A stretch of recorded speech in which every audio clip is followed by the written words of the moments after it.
So the EU is considering buying more natural gas from Russia,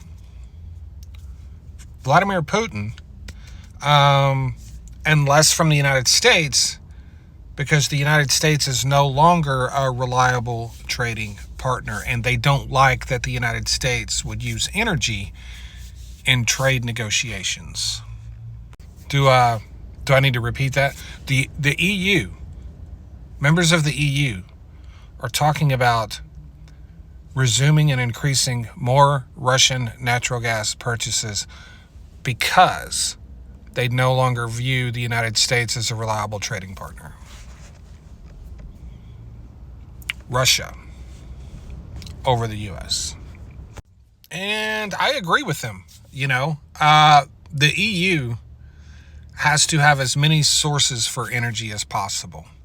And they can't trust anyone at this point. They are like caught in the middle of Donald Trump and Vladimir Putin's, game of Risk. And yeah, energy is too important to be a bargaining chip for these two world leaders' BS, basically. And it's kind of wild to think that in Donald Trump's first administration, he mocked and made fun of the EU for relying on Russia so much for their natural gas. And now they're like being mocked for relying on us. Yeah. That gives us some great insight into how the rest of the world views the United States today, in the present day. They are viewing us more and more like they view Russia. Yeah, that's making America great, ain't it? Yeah.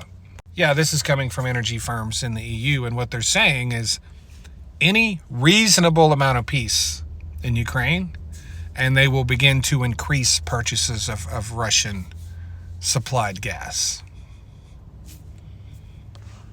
to avoid, being too dependent on any one nation, since they don't feel like they have any reliable trading partners anymore, except for maybe Norway. Tell me again how Trump is great for the oil and gas industry. China, zero U.S. oil, zero U.S. natural gas. They have cut us off completely. We cannot send anything to them anymore. And now the EU is looking at us like they look at Russia and saying, you know what, maybe we need to spread the love around a little bit because, yeah, you're psycho. Hundreds of billions of dollars invested in LNG export terminals. Yeah. Yeah, methinks some of those new terminals don't get built. Yeah. And think of how bad they hated Joe Biden. Geniuses, all of them. Thanks.